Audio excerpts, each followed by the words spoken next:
저희들이 이제 오늘 19절부터 마지막 말씀이 이제 데살로니가 전서의 이제 마지막 부분이고, 특별히 이제 데살로니가를 이제 사도 바울이 이 편지를 기록할 때 이제 종말을 맞이해서 성도들이 어떤 자세로 주님을 섬겨야 되느냐, 이런 문제들을 쭉 이제 다뤄주고 있습니다. 특별히 이 마지막 부분은 굉장히 교훈이 함축적으로 집약이 돼 있기 때문에 이런 말씀 한 구절 한 구절이 참 의미 있는 말씀들이고, 그래서 이제 오늘은 저희들이 이제 제가 이 말씀을 이제 좀 이렇게 연구하고 또 묵상을 하면서 이제 23절에 나오는 평강의 하나님이 친히 너희를 온전히 거룩하게 하시고 또 너희 온 영과 혼과 몸이 우리 주 예수 그리스도께서 강림하실 때 흠없게 보존되기를 원하노라. 여기서 이제 사도 바울이 이제 기도하는 내용이죠. 중보기도가 이제 여기 나오고 있는데, 평강의 하나님이 친히 너희를 온전히 거룩하게 하시고, 그래서 이제 어떤 의미에서 성도들은 이제 거룩한 자라고 그러죠. 우리가 이제 이 거룩이란 말이 세 가지, 우리가 제자훈련 공부하면서 거기에 보면은 신분적인 위치적인 성화가 있어요. 우리가 이제 구원받을 때 단번에 우리가 거룩함을 입고 의롭다함을 입을 뿐만 아니라 거룩함을 입게 됩니다. 그래서 히브리 10장에 보면은 우리가 온전히 거룩함을 얻었다.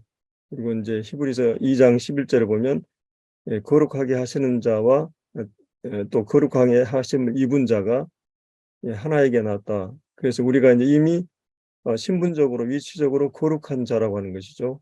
거룩한 자고, 이제 그러고 이제 두 번째 점진적인 실제적인 성화라 그래서 거룩함을 온전히 이루라, 이렇게 명령하고 있죠. 이제 구원받은 신분이 거룩하게 되었지만 계속해서 이제 어린아이가 완전한 아이지만은 이제 성숙한 과정이 필요하듯이 우리가 이제 주님을 알고 닮아가는 그 과정에서 이제 거룩함을 온전히 이루어가는 이런, 그리고 이제 사도 바울이 지금 오늘 본문에서 기도하고 있는 내용도 어떻게 보면은 이제 이 점진적인 성화를 위해서 기도하는 내용이라고 할 수 있습니다.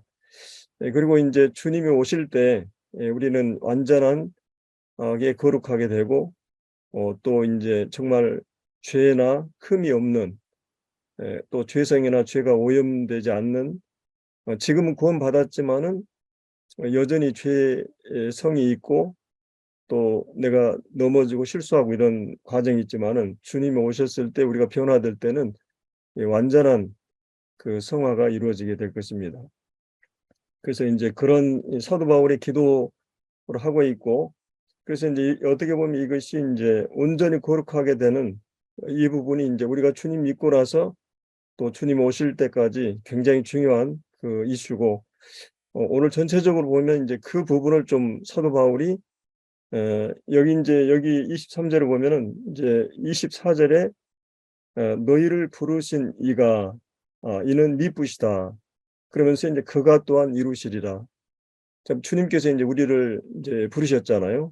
그리고 이제 주님이 예수님을 통해서 구속을 완성하셨고 또 성령을 통해서 이제 이 구속의 의미들을 깨닫게 하고 믿게 하셔서 성령의 부르심을 받은 자들이고, 너희를 부르신 그 하나님, 그 하나님이 미쁘시다, 믿을 만한 분이고 신실한 분이다.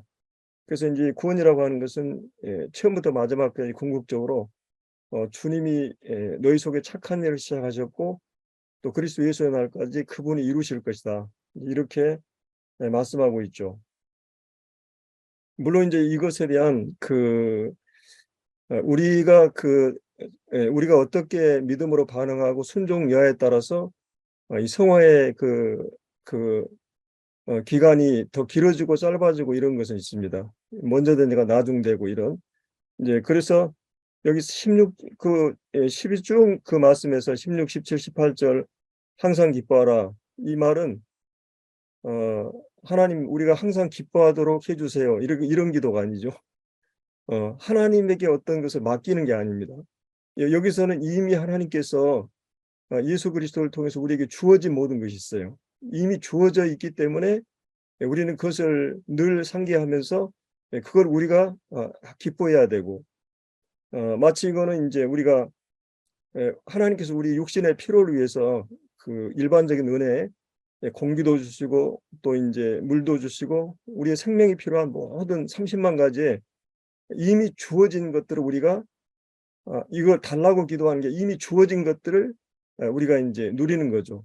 그러면 이제 거룩함을 이루는 과정에서도 이 주님이 이미 주어진 것들을 이 관계라든지 이미 주어진 것들을 우리가 이제 영적으로 상기하면서 그거를 기뻐하고 마음껏 우리가 누리고 또 그런 영적인 상태를 가지라고 이제 성경은 얘기하는 거거든요.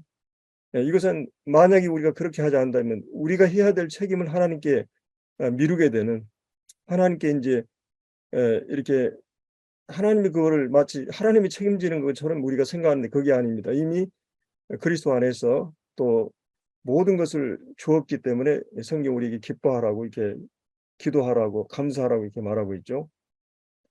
그래서 인제 우리가 거룩함을 이루어가는데 대단히 중요한 부분이 오늘 19절에 나오는 이제 성령에 관련된 부분입니다.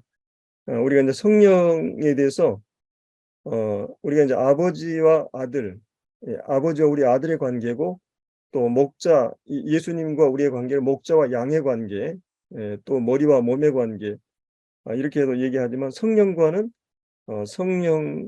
성령과 우리가 전이다, 몸이다.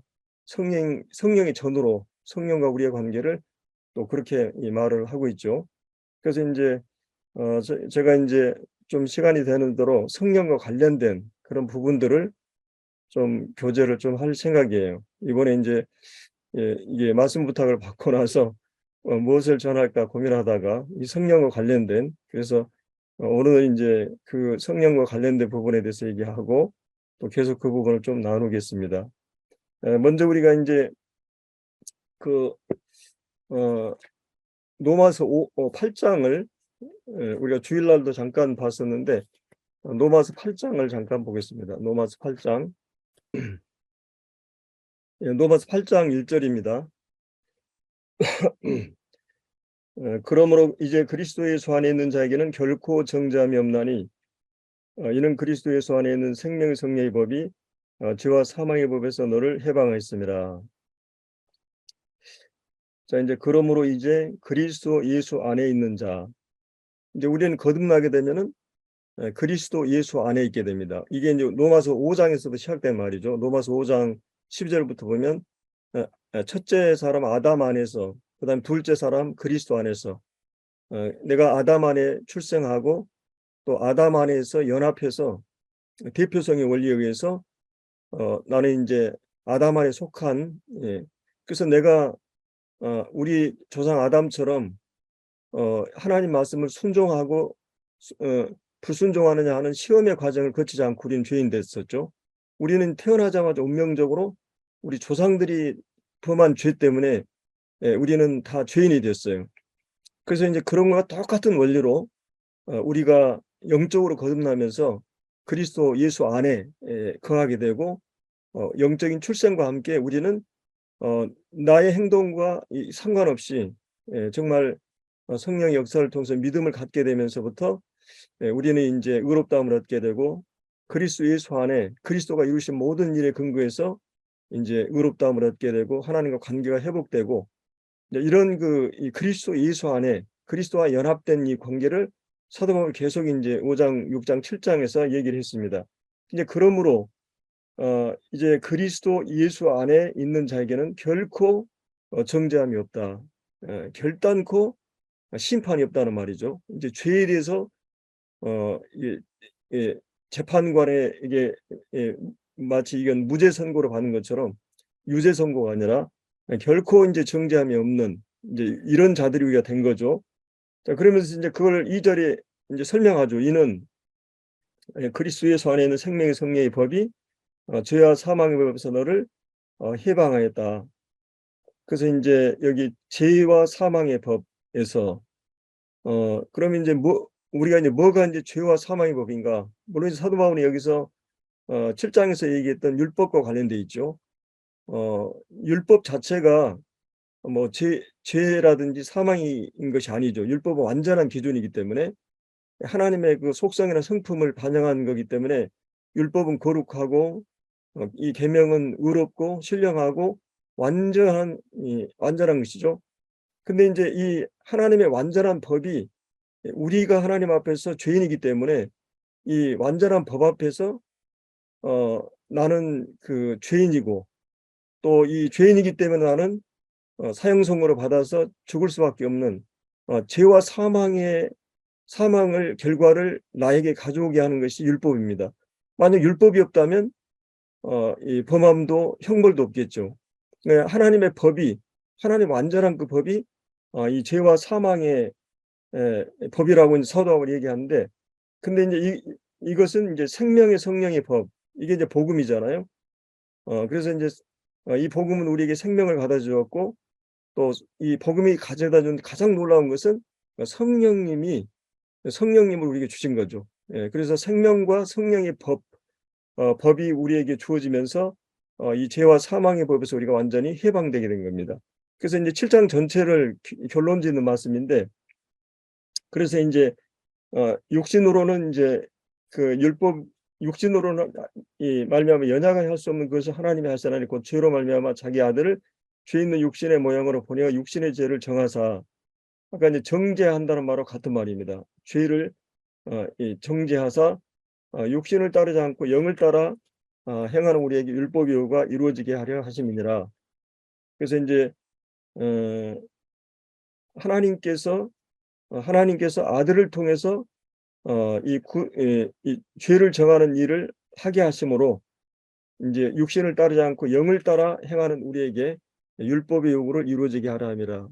자 그러면서 이제 5 절부터 인제 쭉 그 말씀이 나옵니다. 인제 이거는 어 육신을 따르는 자 그러니까 이제 육신의 지배 아래에 있는 사람과 이 영의 지배 아래에 있는 사람의 이 삶의 어떤 그 현저한 차이를 말해 주고 있습니다. 그래서 인제 이 육신을 따르는 자는 그 육신의 일을 인제 생각하게 되고 인제 그 모든 세계관이나 시야가 모든 관점이 인제 이런 육신의 눈으로 인제 모든 거를 바라보게 되는 그래서 그것은 결과는 이 6 절에 나오는 육신의 생은 사망을 가져오고 어 이제 죽어 있는 거죠, 하나님 앞에서. 그리고 인제 육신의 생각은 7 절에 하나님과 원수가 되고 육신적으로 생각하는 모든 것은 선악의 기준이 자격이 있기 때문에 하나님을 대적하고 반역하고 하나님 자리에 앉아서 모든 걸 판단하고 생각하기 때문에 하나님과 원수가 되고 하나님 법을 하나님 뜻을 굴복하지 않는 할 수도 없고 그래서 육신에 있는 자는 하나님을 기쁘시게 할 수 없는 그러면 인제 이걸 반대로 우리가 인제 복음을 통해서 성령을 받았는데 성령을 받은 사람은 인제 영을 쫓아 행하게 되고 영의 생각을 하기 시작합니다. 인제는 영적인 시각을 가지고 하나님에 대해서 또 하나님 아들에 대해서 그리고 이 하나님 말씀에 대해서 영의 시각과 세계관을 가지고 모든 걸 생각할 수 있는 능력이 되죠.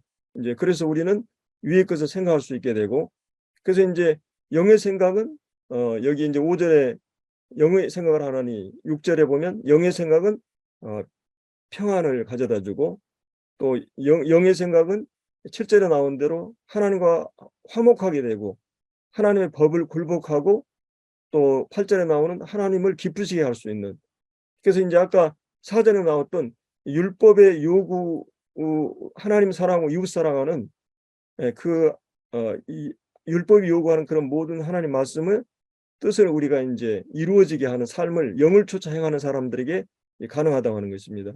그래서 인제 9 절에 사도 바울이 아주 결정적인 말씀 "만일 너희 속에 하나님의 영이 거하시면" 그러니까 거듭난 사람은 복음을 통해서 거듭난 사람은 하나님의 영이 그 안에 거하게 되죠. "너희가 육신에 있지 않다."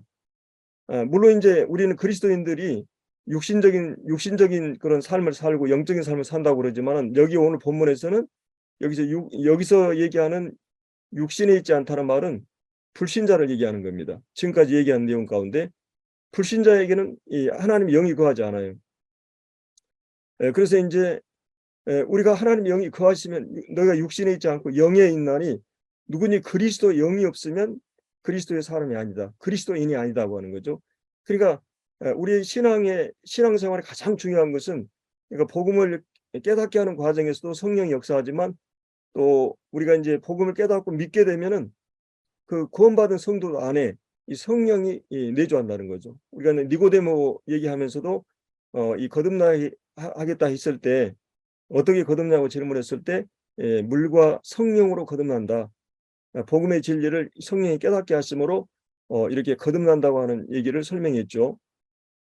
그래서 이제 구원받은 성도들의 어떤 그 정체성, 그리스도인의 어떤 존재로는 성령이 내주하심과 함께 시작이 됩니다. 이게 이제 그래서 하나님의 영, 이 구절에 하나님의 영이란 말은 하나님의 모든 것을 다 알고 계시는 하나님의 영, 그리고 이제 그리스도 영, 그리스도의 모든 것을 알고 계시는 그 영, 그 영이 구원받은 사람들 안에 내주하게 됩니다. 그래서 10절에 보면 그리스도께서 너희 안에 계시면, 아까는 이제 우리가 그리스도 영토 안에, 그리스도 안에 있는 자에 대해서 얘기했는데 이제 성도들 안에 성령님이 거하신다고 하는 거예요. 그래서 이제 10절에 그리스도께 너희 안에 계시면 몸은 죄로 말미암아 죽은 것이나 영은 의로 말미암아 살아있는 것이니라. 그리고 11절에 예수를 죽은 자가 살아계신 영이 너희 안에 거하시면, 그리스도 예수를 죽은 자가 살리시니까 너희 안에 거하시는 그 영으로 말미암아 너희 죽을 몸도 살리시라. 이제 미래에 우리가 이제 다시 부활할 약속을 하고 있는 거죠. 그러므로 형제들, 우리가 빚진 자로 돼 육신에 져서 육신대로 살 것이 아니니 너희가 육신대로 살면 반드시 죽을 것이로되. 우리가 이제 빚을 진 자로서 돼 우리가 이제 어떤 빚을 지고 있어요? 우리 죄의 빚은 완전히 청산됐지만 죄의 빚을 다 청산해 준 게 은혜로 되어진 거죠. 사랑으로. 그래서 우리는 사랑과 은혜의 빚을 진 자예요. 하나님 앞에서.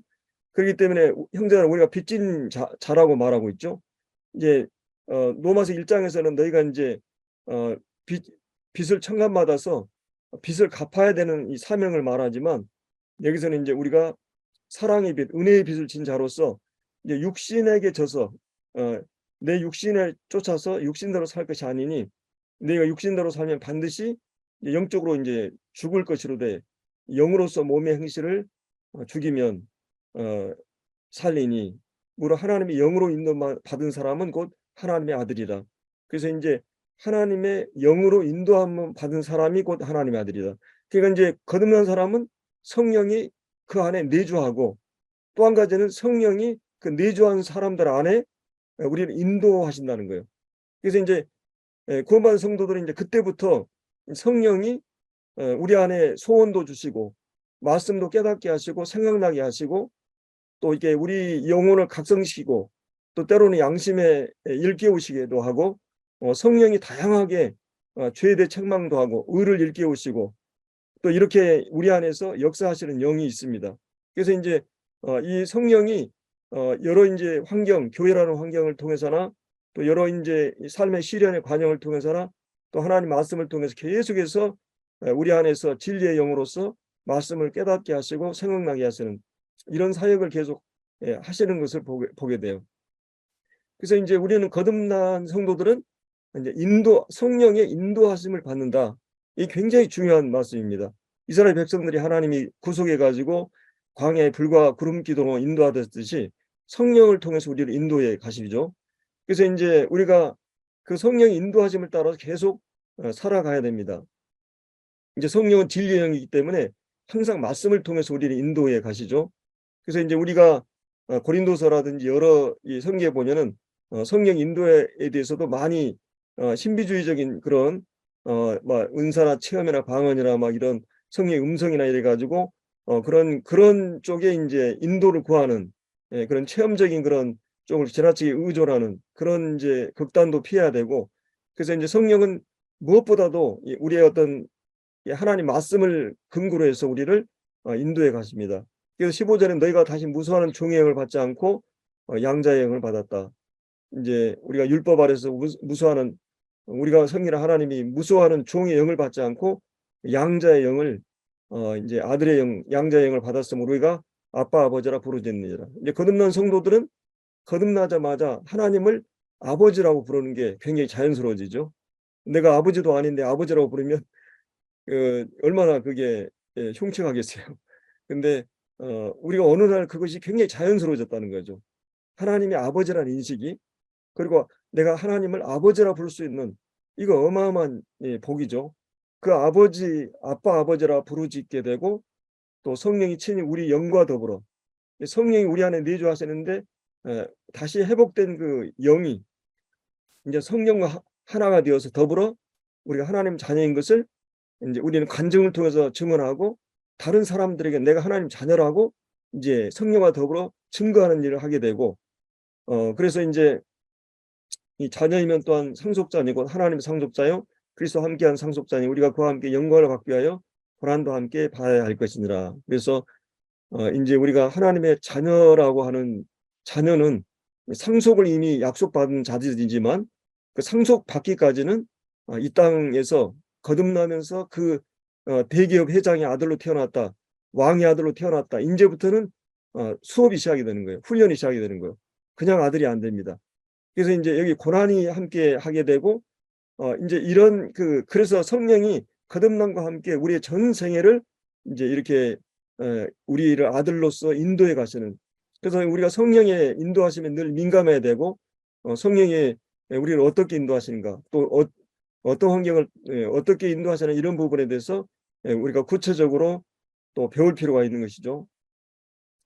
그래서 이제 이 성령님이 감사한 것은 여기 이제 26절부터 나오는 이와 같이 성령도 우리의 연약함을 도우시나니, 우리의 마땅히 빌 바를 기도할 바를 알지 못하나 오직 성령이 말하시는 탄식으로 우리를 위해서 친히 간구해 주시는, 정말 성령님이 우리의 기도자로서 우리가 많은 연약에 쌓여 있지만은 끊임없이 성령이 우리를 위해서 기도해 주시고 함께 해 주시는, 그리고 이 마음을 살피시는 이가 성령이 생각을 하시나니 이런 성령이 하나님의 뜻대로 성도를 위해서 간구하심이니라.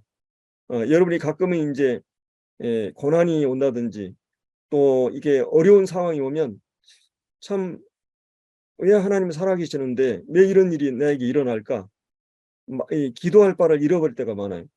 이 하나님이 참 왜 이럴까? 이런 마음의 시비가 일어나는 거예요. 하나님에 대해서 왜 하나님이 하나님이 살아계시고 또 하나님 사랑의 하나님이고 신실한 분이고 또 하나님은 거룩하신 분인데 내가 특별히 잘못하고 뭐 이래 가지고가 아니라 왜 하나님께서 나에게 하나님의 자녀인데 나에게 이런 일이 일어날까? 이런 경우들이 우리의 인생에 참 많이 있었어요.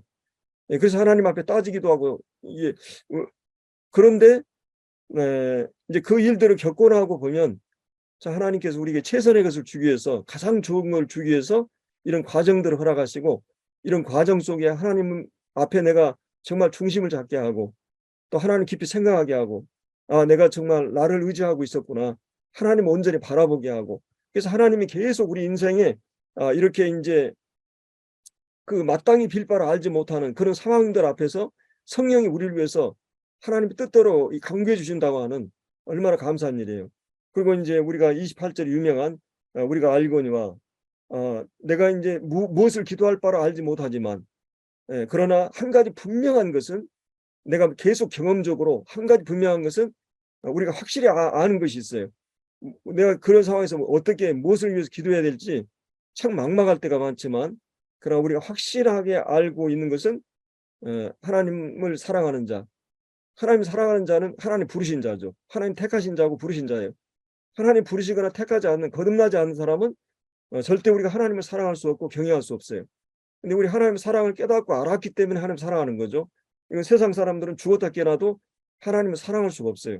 근데 이게 거듭난 성도들이 하나님을 사랑하는 마음을 주셨고 그 뜻대로 부르심을 입은 자들, 이 사람들은 모든 것이 합력하여 선을 이루는, 그래서 하나님께서 이렇게 하나님께서 내 실패와 좌절과 또 이게 넘어짐과 모든 잘하고 못한 모든 걸 배합해 가지고 결국 하나님 합력하여 선을 이루어 가시는, 29절에 하나님 이 선이 바로 아들의 형상을 본받게 하기 위해서, 아들의 형상을 닮아가기 위해서 하나님께서 이렇게 하신다고 하는 것입니다.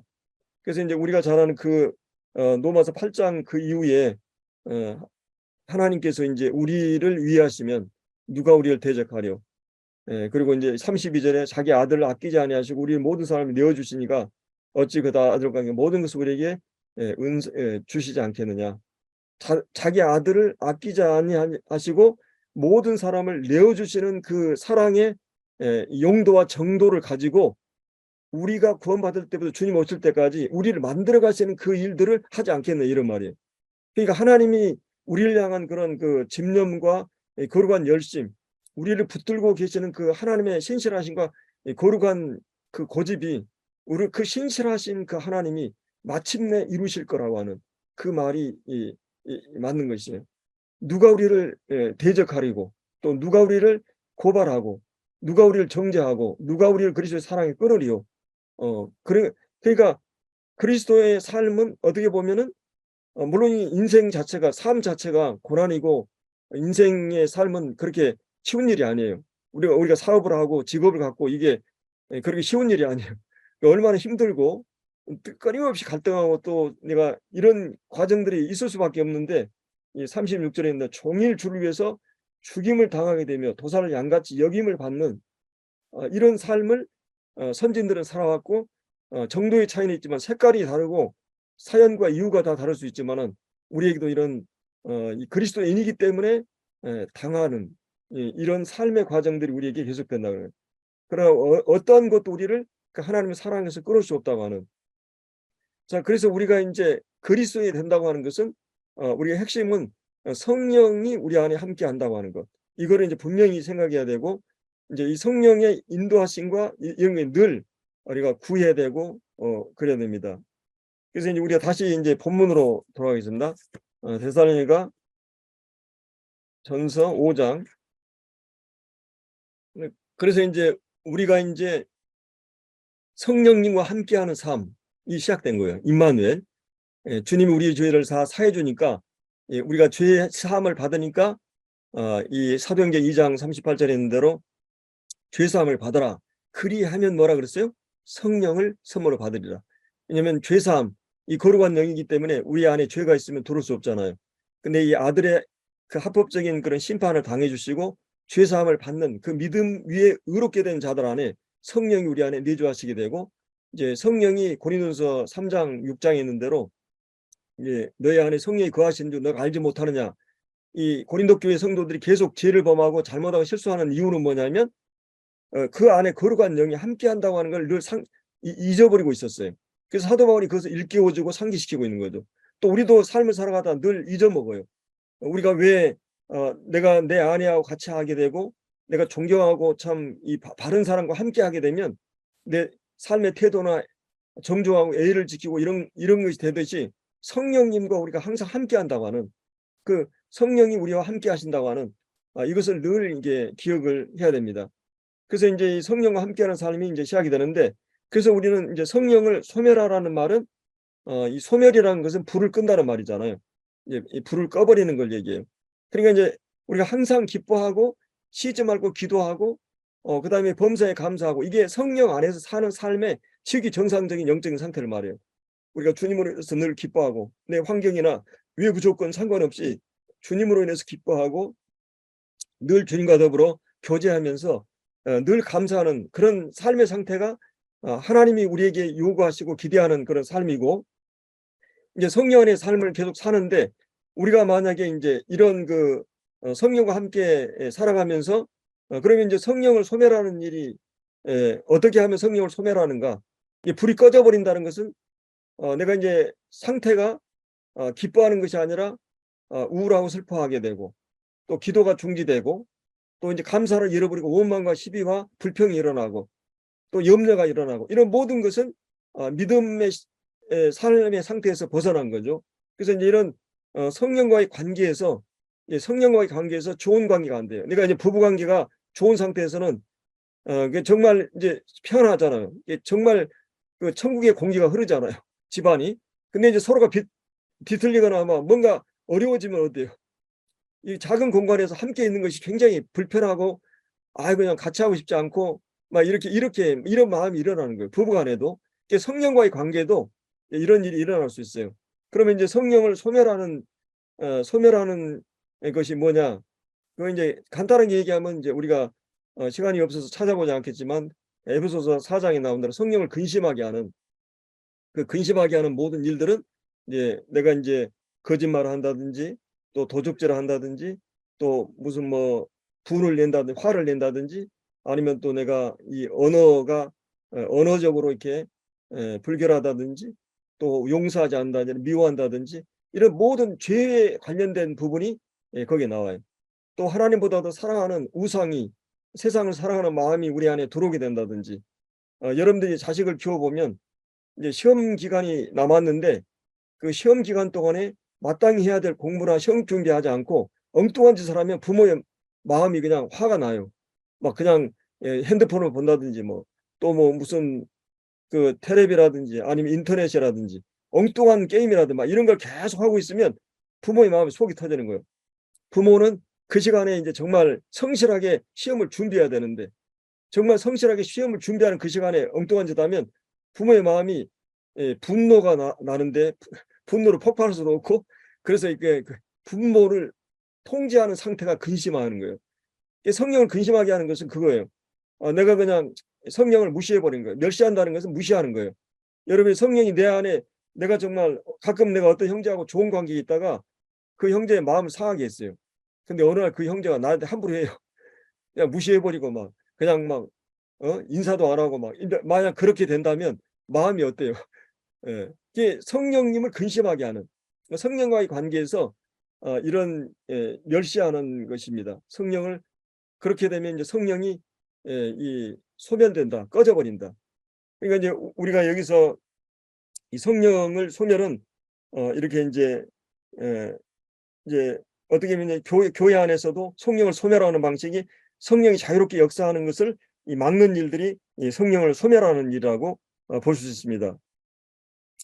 그래서 인제 보면은 인제 죄를 가까이 한다든지 세상을 사랑한다든지 여러 인제 잘못된 전통에 얽매인다든지 또 인제 사람이 만든 규칙이나 규정들이 조직들이 지나치게 교육 프로그램 안에 인제 이 우리 인제 교파나 이런 영역에 보면 이 프로그램들이 인제 말씀 위주보다는 이제 많은 그런 것들이 막 얽혀 있잖아요, 이 규율들이. 그런 것이 지나치게 통제가 되면 성령을 소멸할 수 있습니다. 냉정한 표정이나 경멸의 말, 침묵, 의도적인 무시, 불쌍히 여기는 마음 같지 않고 비판하는 태도 이런 모든 것들이 인제 성령을 소멸시킬 수가 있어요. 그래서 우리가 가끔 말씀을 전하다가 누가 그냥 막 하품을 하고 또 그냥 막 졸리고 막 이렇게 말씀 듣는 태도가 물론 인제 말씀 듣는 사람들에 따라 다 다를 수 있지만은 그러면 딱 영적인 상태가 소멸될 때가 있어요. 마음의 영적인 상태가. 그래서 말씀 듣는 것도 하나의 사역입니다. 굉장히 중요해요. 그래서 그래서 인제 이 냉랭한 의식적인 어떤 지성주의 또 무분별한 이제 감정주의, 감상주의 이런 극과 극에 인제 이런 것들을 조심해야 되고 그다음에 이제 형식주의. 너무나 이제 형식주의적으로는 흘러가도 문제고 형식주의를 반해 가지고 인제 내용주의로 흐르다 보면 그냥 우리가 몇 시에 모이자 또 몇 시에 저기 뭐 하자 이런 형식 자체를 너무 부정을 해도 내용주의로 나가도 얼마 못 갑니다.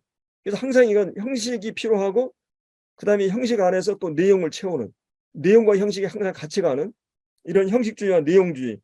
그다음에 인제 은사 위주 이 고린도 교회나 인제 오늘날 막 교계들이 막 은사주의로 이렇게 인제 나가고 또 은사주의를 막 체험주의, 은사주의 방언 막 시끄럽게 막 하니까 반론적으로 너무 또 정적주의로 그래서 너무 인제 지성주의로 나가다 보면 냉랭하고 뭔가 이게 가슴에 불이 없고 그래서 인제 그런 경우는 이제 주님이 이 인제 "너희 첫사랑을 회복하라." 또 주님 저기 사도 바울이 "내 은사를 불릴 듯하게 일으켜라. 열심을 품고 주를 섬겨라."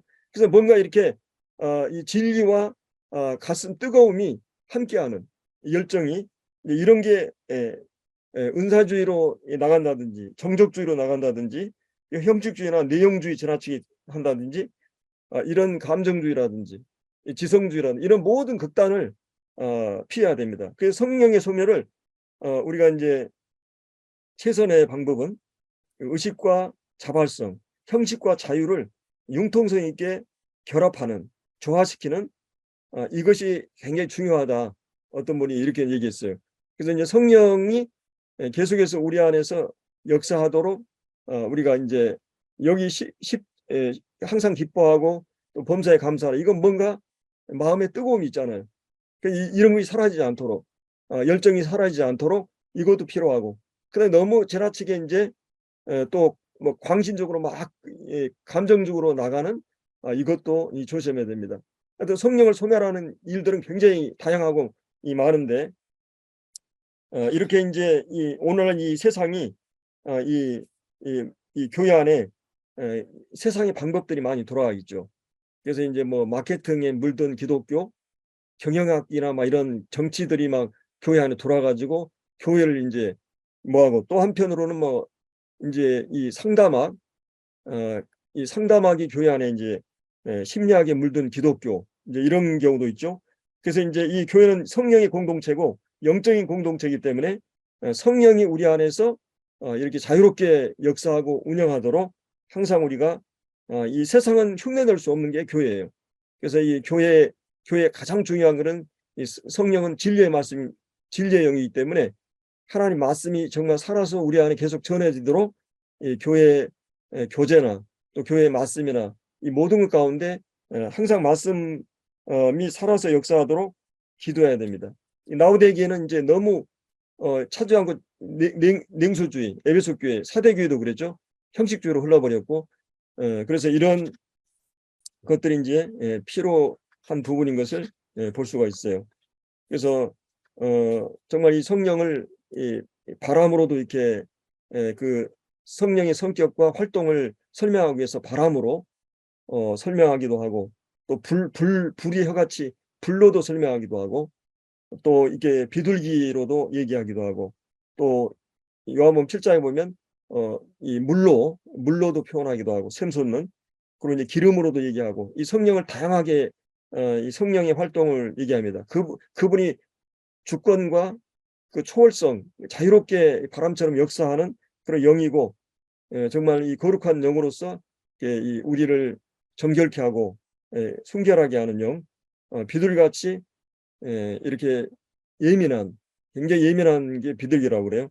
그래서 이 성령과 함께하는 사람들이 이제 비둘기는 조금만 못하면 우리를 멀어져 가고, 그래서 이제 이런 성령은 민감한 영이고 우리가 성령을 근심하게 하지 않도록, 그래서 인격적인 영이기 때문에 내가 어떤 사람을 인격적으로 대하는 것하고 내가 비인격적으로 대하는 건 다르죠. 그래서 우리가 인격으로 대할 때 성령도 정말 인격으로 대할 때 성령과 함께하는 삶이 이루어지는 것을 볼 수 있어요. 그래서 이제 시간이 다 됐기 때문에 정리하겠습니다. 예언을 멸시치 말라는 말은 이제 결국은 성령은 말씀과 관련돼 있잖아요. 이때 당시들은 이 예언이 이 베드로후서 1장에 보면 예언은 언제 사람의 뜻으로 된 것이 아니요 성령의 감동하시 받은 사람들이 하나님께 받아 말한 것이다. 그래서 이제 성경이 완성되기 전까지는 선지자를 통해서, 신약 선지자를 통해서 성령이 말씀을 그들에게 주어졌고, 고린도 14장에 보면 예언한 자들 2-3명이 예언하고 성도들은 그걸 분별하라 그랬어요. 그래서 예언이 직접적으로 주어지는 예언이 있고, 이제 이미 우리는 성경이 계시지 선지자와 사도를 통해서 주어진 말씀을 이제 말씀을 묵상하고 연구해가 전하는 과정에서 또 이제 이 예언의 말씀이 주어집니다. 여기서 예언은 미래적인 예언만 아니라 이 저축할 때에 이미 우리에게 주어진 이 말씀을 이제 우리가 이제 전하는 거죠. 그래서 이런 직접적으로나 또 이미 주어진 말씀을 전하는 거나 성령이 역사하는데 이제 예언을 우리가 이제 멸시하면 안 되겠죠. 이 하나님이 주신 말씀들을 성령은 이 말씀을 통해서 역사하시기 때문에, 그래서 이제 이런 예언, 근데 이제 이 범사해로 좋은 것을 취하고라는 말이 실험을 해가지고 분별한다는 말이에요. 어떤 실험을 통해서 입증한다. 그래서 이제 우리가 이 영들이 하나님께 속했나 시험해보고, 또 이 말씀이 바른가, 이게 이단자인가, 성령으로부터 온 말씀인가, 이런 것들을 이 헤아려서 좋은 걸 취하고, 또 우리는 모든 선택이 하나님 말씀을 늘 기울이고 말씀이 그러한가 하여 베레아 사람처럼 연구하고 확인하고 이 범사 헤아려 좋은 걸 택하고, 우리가 얼마든지 선택할 수 있는데 내가 말씀 들으러 가서 말씀을 선택하고 또 말씀을 분별하고 이런 게 굉장히 중요하죠. 그리고 이제 악은 모든 모양이라도 버리다. 이제 뭔가 가장 해악스러운 것은 이단적인 사상입니다. 이런 것들을 버리고 악은 모든 모양이라도 버리고 그래서 이제 여기서 우리가 성령과의 관계에서 우리가 해야 될 부분들을 계속 사도 바울이 얘기했는데 23절에 궁극적으로 이 구원은 평화의 하나님 친히 너희를 온전히 거룩하게 하시고 너희 온 영과 혼과 몸이 우리 주 예수 그리스도에 강림하실 때 흠없게 보존되기를 원하노라. 너희를 부르신 이는 미쁘시니 그가 또한 이루시리라. 그가 이루시기 위해서 이 성령을 이게 아들을 통해서 구속 완벽하게 이루어 놓으셨고 성령의 하나님을 통해서 그 일대로 이루어 가시고 교회를 허락하시고 또 우리의 모든 환경이나 관계 이런 걸 통해서 하나님은 이제 그 일들을 이루어 갔습니다. 그래서 이 새 언약의 특징은 하나님이 궁극적으로 이 승리를 이루어 가셔요. 우리의 많은 연약이 있어도 그래서 이제 여기서 이 25절의 마지막으로 사도 바울이 형제들이 기도 부탁을 합니다. 자기를 위해서 기도하고 또 거룩한 입맞춤으로 형제들과 항상 문안하고 주를 힘입어 너희를 명하노니 모든 형제에게 이 편지를 읽어드리라. 그가 편지한 내용을 모든 성도들이 계속 읽도록 낭독하도록 이렇게 권하고 있죠. 그리고 우리 주 예수 그리스도의 은혜가 내게 있을지어다. 우리 성도들에게 항상 가장 강력하게 필요한 것은 은혜이기 때문에 이 서신서마다 그거를 말하고 있어요. 그래서 우리가 오늘 이제 성령과 관련해서 얘기를 했는데 거룩한 삶을 위해서 우리를 부르신 그분이 우리가 성령을 묶어놓고 이 거룩한 작업을 이루어가시고 우리가 이 거룩함을 이루어가는 그리고 이제 성령 안의 삶을 우리가 살아야 되겠습니다. 기도하고 마치죠.